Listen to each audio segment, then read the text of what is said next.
brother and I You're like, you didn't just say that, did you? in Boyne Mountain and Boyne Highlands, Oh, yeah. staying in Am I allowed to Traverse say City. what that's gonna be? And Where the A&W was?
Quick Lubes, but now they're called something else. Good evening. I'd like to welcome everyone to the January 9th meeting of the Danville Public Works Committee.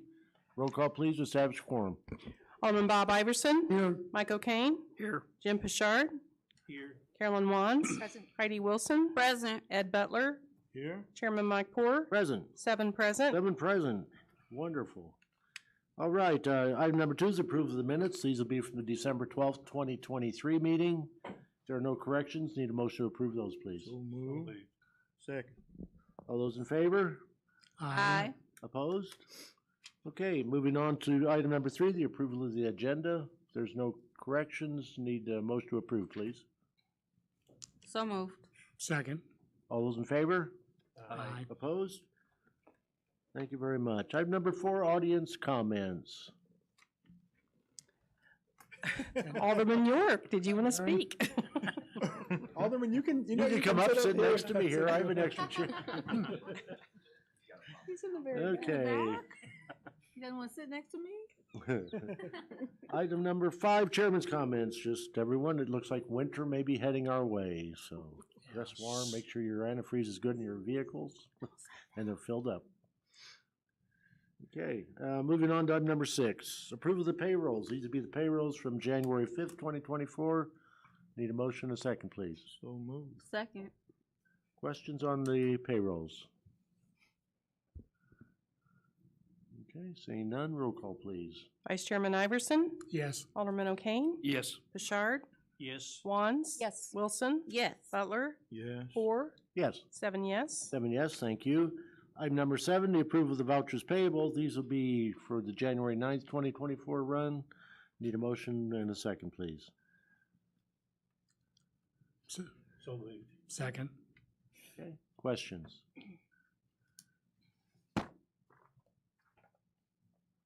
Seeing none, roll call, please. Alderman O'Kane. Yes. Pichard. Yes. Wands. Yes. Wilson. Yes. Butler. Yes. Iverson. Yes. Poor. Yes. 7 yes. 7 yes, thank you. Item number 8, Community Relations, Administrator Greer. We have 8A, a resolution authorizing a budget amendment to the fiscal year 23-24 Public Affairs 013 budget. Need a motion and a second, please? So moved. Second. Okay, Ashton? Yeah, thank you. So this amendment is just to make our expense line item and our revenue line item compatible. So our funding sources of sponsorships and revenue through ticket sales and vendors is increasing by $28,000. So we're bringing our expense line item up $26,000, which is a difference of $12,000 between the two, and the $12,000 is the city's budgeted portion of support towards First Fridays of $1,000 a month. Our next year's budget, we do have a change where we're actually removing that $12,000 of support from the city because we've generated enough revenue through our First Fridays events to no longer have that support. Good job. Great. Any questions? Chairman, folks often ask me about this, and I'm proud that Administrator Greer and her team raise in excess of $100,000 a year from local business partners to help put on these events. It's great. Alderman O'Kane. Well, I don't quite understand why why the city's paying another $12,000. So budgeted into the fiscal year this year was a $12,000 allotment from the city, and last year, so $1,000 a month per event. We're keeping that in the budget for this year because it's there. So in the increases, that $12,000 difference, you're still going to see it there. But for next year, we're removing it because we're no longer anticipating needing that support. So you don't have to spend that if you sponsors and stuff covers it. Next year. Right. And we don't actually have to spend it this year. There's a chance that we're going to come under budget. But just in case, it is budgeted, so we want it to reflect in our budget. Okay, I thought you were needed to spend an extra 12,000. No, Oh, okay. No. that's already in the budget. Other questions? Thank you for clarifying. Yeah. Okay, roll call, please. Alderman Pichard. Yes. Wands. Yes. Wilson. Yes. Butler. Yes. Iverson. Yes. O'Kane. Yes. Poor. Yes. 7 yes. 7 yes, thank you. Items of information? Ashton? Items of information? No. Oh, come on, how was First Friday? Oh, what would you like to know? Talent? Okay, yes. Okay. So our first Friday event, Fire and Ice, was awesome, incredible. Actually, I think we had several thousand people there. We completely were out of wristbands for skating. We reached our maximum capacity for ice skating and sledding. There were lines. It was incredibly well attended, and everybody seemed so happy. Our next event is the Progressive Dinner coming up the first Friday in February. We are selling tickets right now. We only have 30 tickets left. Oh, So gee. that is selling out very quickly. So if you'd like tickets to that event, get them now. And we're working on Danville's Got Talent. So auditions are next week on Thursday and Friday down here actually. And we only have a few slots left for auditions as well. So we are starting a wait list for people that want to audition for Danville's Got Talent. And Danville's Got Talent will take place on March 1st at the Fisher Theater. We are working out the details with them right now, and we're very excited about the event. Alderman Bouchard, Yeah, where's that gonna be held? At the Progressive Dinner? everywhere. The Progressive Dinner has 4 stops downtown, and so it's kind of you start your meal at one place, and then you make all the stops. It starts at the Fisher Theater. The Wolford is involved. It's a very historic one this year, so it's the Wolford, the Masonic Temple, and then we're planning on the Heron, but there's been some discussion about changing it due to some conflict there. So we're kind of waiting to see on what the 4th stop will be. Thank you. But Alderman, you have your appetizer at one place, your dinner at another Yes. place, and so on. Okay, sounds good. Thank you very much. Item number 9, Finance, Comptroller, let's see, she's not. I am going to fill in for Oh, her. okay, so we have 9A, a resolution approving an application to the Illinois Environmental Protection Agency for the IEPA Energy Efficiency Conservation Block Grant. Need a motion and a second. So moved. Second. Okay, All right, so this is basically a grant opportunity we've found that is for energy efficiency for retrofits. It just so happens that the HVAC project out at Public Works matches up with a lot of with all of the requirements for this grant. So we are going to, we're asking for your permission to take a stab at getting a grant and hopefully reducing some of the cost for that project out at Public Works to the amount of, let's see, $249,900. There's no match requirement. So we're already it's already been approved. We're gonna be paying that out of our pocket right now. We're hoping to get a grant and maybe not have to pay a lot of that out of pocket, so. okay. What was the total cost of that project? Was it close to- I think all of it's like 1.5 million. The contractor portion of it is 718,000. And then there's fees for the design team as well, the design firm. So anyway, I think it all added up to about 1.5 million. That'd be a good little grant to receive. Yeah. Hopefully. Yeah. Okay. Questions?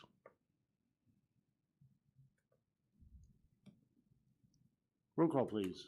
Alderman Wands? Yes. Wilson? Yes. Butler? Yes. Iverson? Yes. O'Kane? Yes. Bouchard? Yes. 4, Yes. 7 yes. 7 yes, thank you. Items of information? Anything, Mayor? Okay, moving on to item number 10, Public Transportation. Director White, your first meeting. Woo-hoo. We're pretty laid back here, so. Anything to report? Just a report, we were informed that we're gonna have a triennial review this year. So Lisa and I have already started the process of getting all the information, the RIR information back to them. We don't have an exact date yet when they'll be here to do it, but I'm gonna do everything I can to learn all there is about it, so other than that, no, not right Okay. now. Questions for a new director? 1 week, 9 days, no, 9 days under your belt? No, not even that, about 6. 6? Yeah, it's going well though, I'm excited. Good. Glad to have you on board. Thank you, sir. Okay, moving on to item number 11, Public Works Director Carpenter. 11A is a resolution authorizing repair of traffic signals and associated infrastructure at the intersection of Bowman Avenue and Voorhees Street and amending the fiscal year 2023-2024 Fund 107 Infrastructure Development Budget. Now, who wrote all these? Need a motion and a second, please. So moved. Second.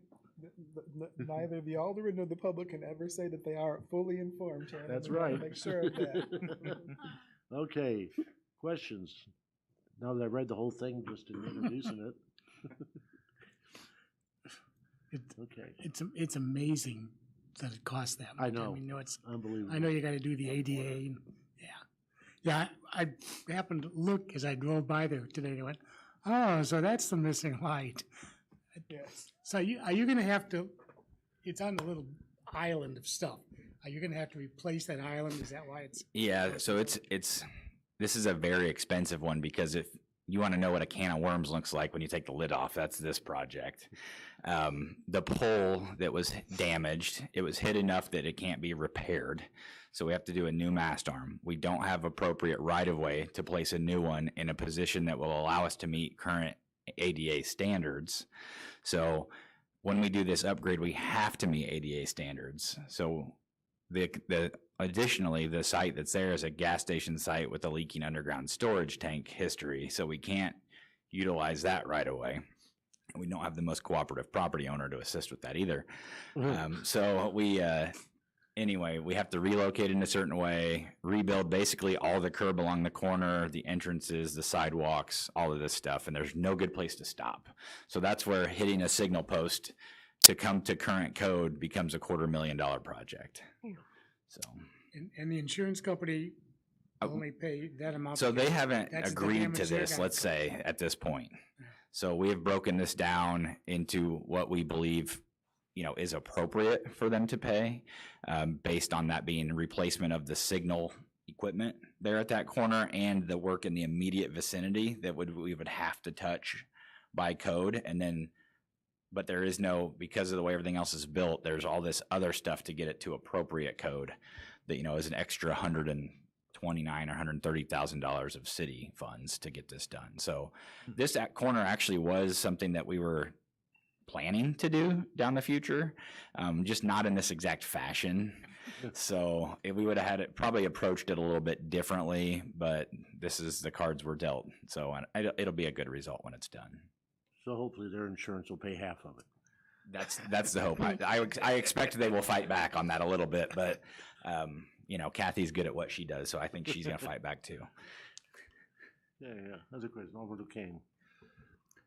We've been planning and whatever in that area with sidewalks and stuff like that. Does this continue with that at all? It does. So actually this corner, there were gonna be improvements at this corner as part of that. We were not planning to redo the signals as part of that, but this necessitated us doing that in the fashion in which it happened.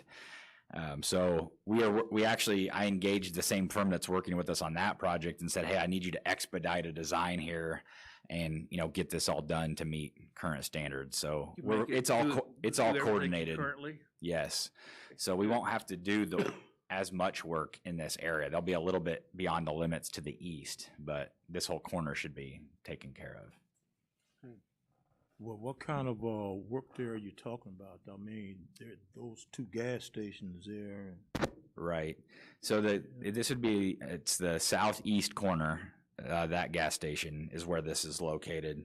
So we basically, in order to make this work with the property that we have, for perspective, we have to have the arm of this pole has to be 60 feet long in order to reach where it needs to go.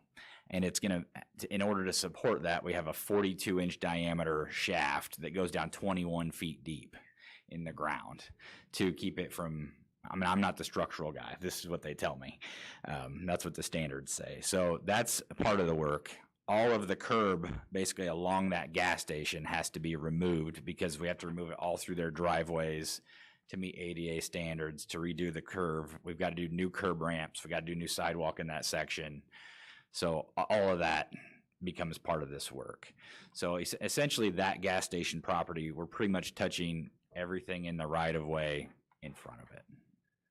And so none of that land, that property belongs to the gas station? That's correct. We had to, based on conversations I had with I did meet with him, try to have a different approach that he wasn't agreeable to. So we had to take one that can make it work. I've been working on this actually probably a couple months now, trying to get to this point. And, you know, really want to expedite this with as best we can. The lead time on these mast arms, they range anywhere from 26 to 50 weeks from the time they're ordered. So it's not going to be an overnight thing either. But it'll be, you know, it's basically right at that corner. I would imagine it will involve lane closures and some other stuff there. Not anybody's favorite spot to work. Sam, does that include probably relocating his pole that has his price for gas on it? It does not include that, so that's on his property. We were trying to relocate our pole to a different location behind that. Then he wasn't interested in that because of some of the consequences it would have. So his sign will remain there, and ours will be, unfortunately, it's going to be in the only spot it can be, which is roughly in front of that sign. So I just, you know, we've got to do what we've got to do by code, and we're going to do the best we can to make it look nice when it's done. But maybe we'll get rid of the payphone while we're there. I don't know I haven't figured out if that's on city property or his, or it's close. So I don't know, we need them now.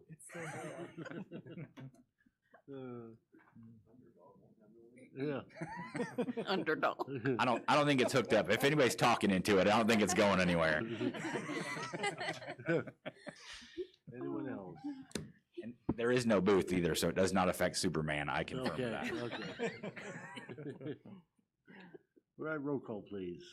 Alderman Wilson. Yes. Butler. Yes. Iverson. Yes. O'Kane. Yes. Pashard. Yes. Wands. Yes. Hoare. Yes. 7 yes. 7 yes, thank you.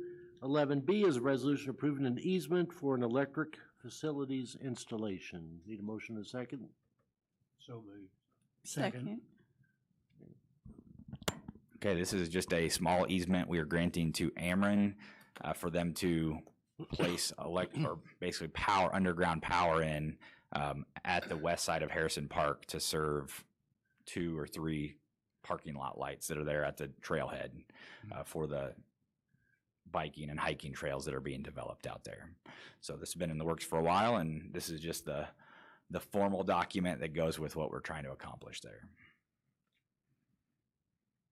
Any questions? Okay, roll call, please. Alderman Butler. Yes. Iverson. Yes. O'Kane. Yes. Pashard. Yes. Wands. Yes. Wilson. Yes. Hoare.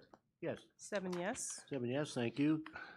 11C is a resolution amending the contract for bid 723-2023 miscellaneous concrete improvements.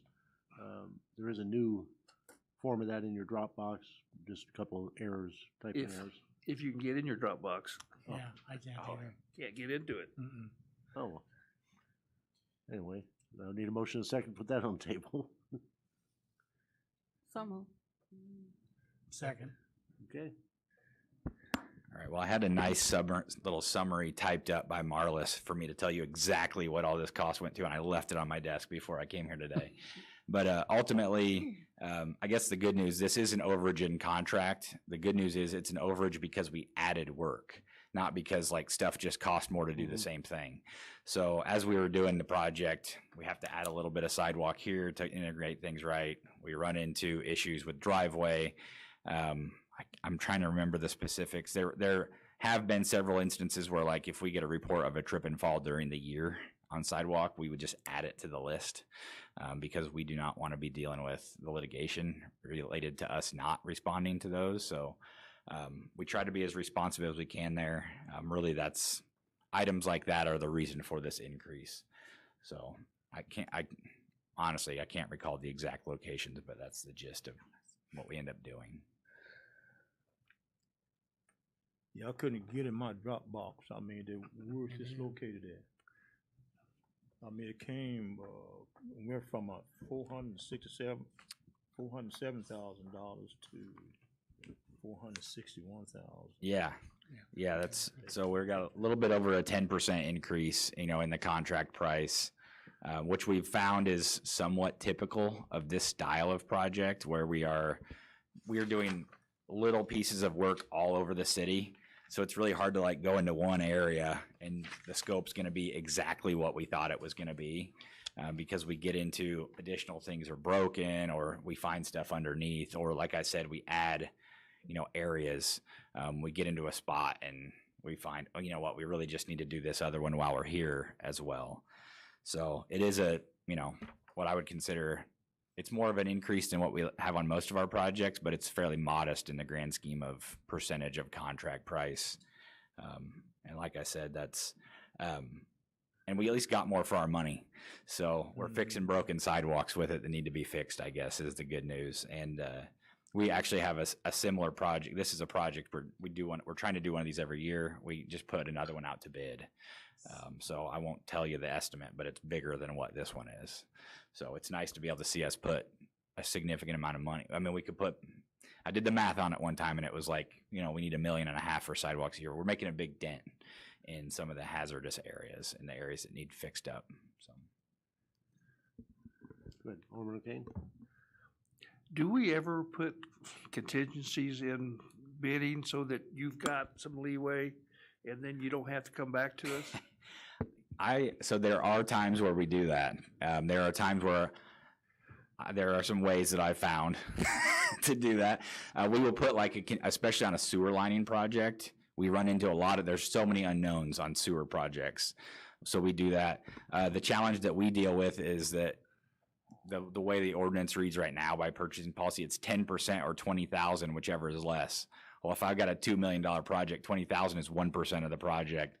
So I'm back frequently. I think that's something that we're maybe going to look into updating in the future. Well, and I won't argue with you if you'd like me to add contingency on it. I like giving our staff the ability to make good decisions when they're out there and lead to the best product. I'd almost feel like maybe our $20,000, which has been around for 20 years, maybe bumped up a little bit. Yeah. And then a little contingency so that.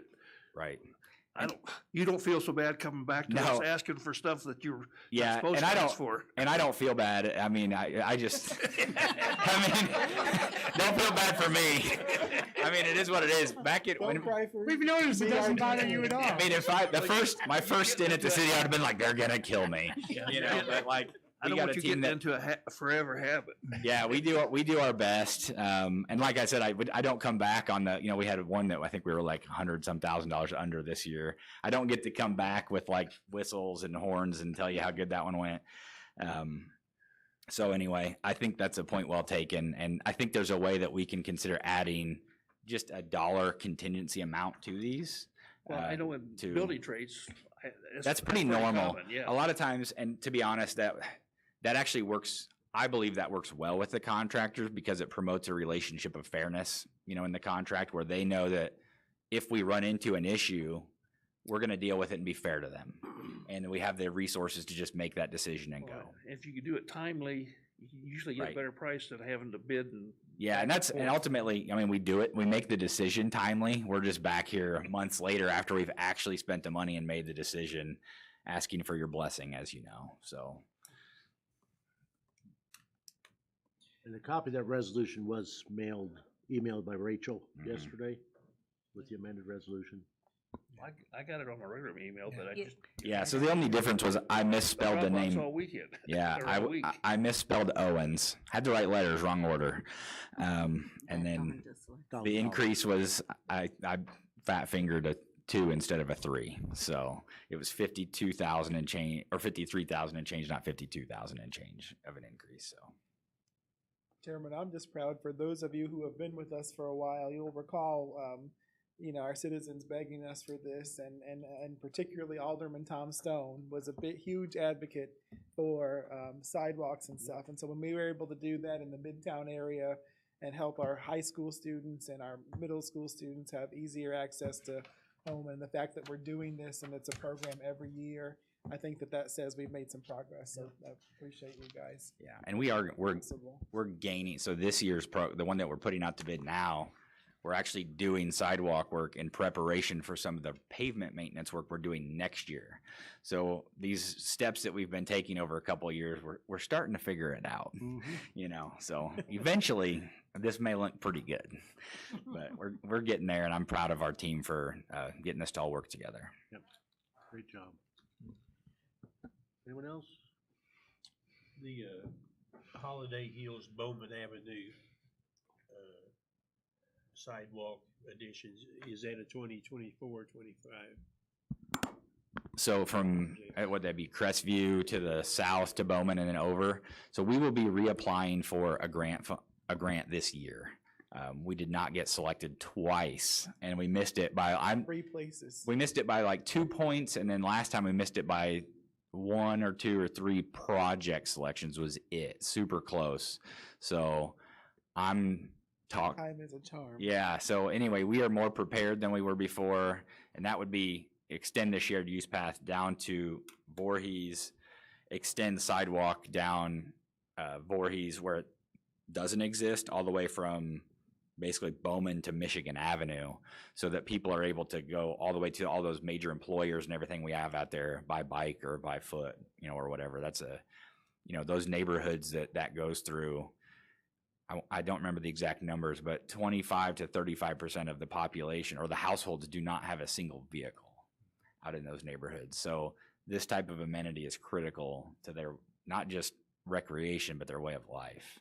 So that's a project we're really excited about that we started several years ago. Okay, Alderman Butler. Speaking of sidewalks, I had a customer call and was saying something about his sidewalk. The one that goes up into her drive is pretty much messed up. I haven't got back with him until I get some more information about the scope of the sidewalk and then the easement going out to the street. The scope of what we do. And yeah, I know we had one on the Oak Street there where the homeowner, he dug it up himself. And I was told that the city paid for the concrete. Now, by the contractors. Yeah, so we have multiple, anytime somebody has like an issue with the sidewalk, there's a couple of things they can do. They can put it in and report it. You know, if they just say, I have an issue, I need it to be on the city's radar that their sidewalk needs fixed or whatever. That goes right to our engineering team. We get out there within typically 48 hours and assess it, inventory it, put it on the list of the backlog of things that we need to do. If somebody, let's say it's the driveway in the right of way, say between the sidewalk and their, and the road, we have a program where we cover the cost of the concrete of anything within the right of way up to $2,000 per year per household. So that usually covers, because it's in our public property, effectively the driveway is theirs, it's for the benefit of them, but it does impact, those failing impacts of the sidewalk and other hazards and things like that. So we've developed that program to try to promote people, expediting those, and we're happy to help with those. But we recognize that not everybody has the finances to do that, and that's why we don't say, no, you can't afford it, we're never going to do it, whatever. We still put it on our list, and we have to prioritize these. If based on the funding that we have allotted, if somebody wants to do something in the right of way, we've got the funds right now to do it. So up to $2,000 per year. Not if everybody in the city calls in, we'll run out real quick. But we haven't had that happen, and that we've seen this program grow over the last several years too. So we look forward to that continuing. And so that take care of the concrete as well as the contract fee, or? It does not cover just the concrete, because what we run into is we used to do a 50-50 sidewalk program where we would bid it, and the homeowner would be responsible for half of the cost of the bid price, which included concrete. Our work is all prevailing wage work. And a lot of the smaller contractors that are doing individual residences aren't union contractors, or they're not paying prevailing wage. So that drives the cost way up for these homeowners. So we found it's better for them not to hire the work, and we just pay for the materials, because that doesn't throw us into that whole requirement either. Okay. Anyone else? Roll call, please. Vice Chairman Iverson? Yes. Alderman O'Kane? Yes. Bouchard? Yes. Wands? Yes. Wilson? Yes. Butler? Yes. Hoare? Yes. 7 yes. 7 yes, thank you. 11D, items of information. As we know, they're calling for snow. Maybe we'll get it, maybe we won't. We all know that if we do get a lot, and it's actually coming later than normal in this season, people aren't gonna know how to drive in it. People aren't gonna stay off the roads, which we need them to do. but you guys will start getting phone calls too of, why isn't my street plowed? And we'll all get to them, but, if you do get calls, I'd just suggest you just have them call Public Works so that we can put them on a list. That's the simplest thing to do. We can also update them on where we're at in plowing. It's better for them to be able to talk to us than you guys try to handle it or you guys try to call us, because you'll get inundated with them, as you already know. So, everybody be safe. That's all I can tell you. And Out they there also working if it provide hits. us daily updates as well. So Yeah. then Administrator Greer and I share those out on our social media and such, and get them out to our media partners, and they usually share them too. That way, folk can know where we're at with everything. Okay, item number 12, closed session. There is no need for closed session. Item 13, items of information. Anybody? I want to say one more thing. I should have said this during my report and I forgot. So we had our original logo submitted for our City of Danville logo selection, and we looked them over, and Mayor came to my office and said, these are great, but wouldn't it be cool if we open this up to the public for logos? And I was like, I don't know if that's a good idea. But I was like, but I'll do it for you. I'll do it for you.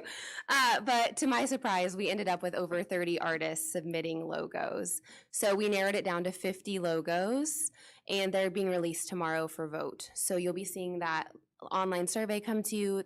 You can actually go to either Mad Goat location. So Mad Goat has paper surveys. They're beautiful. They're very large, so you can see all the logos really well. You can go in there and vote when you order a coffee or a tea or whatever you like. And for 2 weeks, we'll be collecting votes.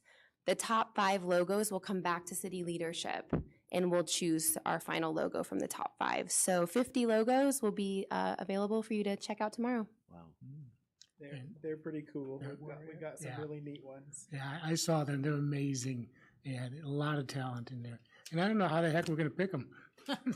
They And are just- wonderful. And just so you'll know, we are not replacing the seal. This doesn't replace the seal. It's a companion logo to go Mhm. with that. So it's not, we're not getting rid of our history, but we're also They'll work together. looking forward. They'll complement each other. Mhm. Yeah.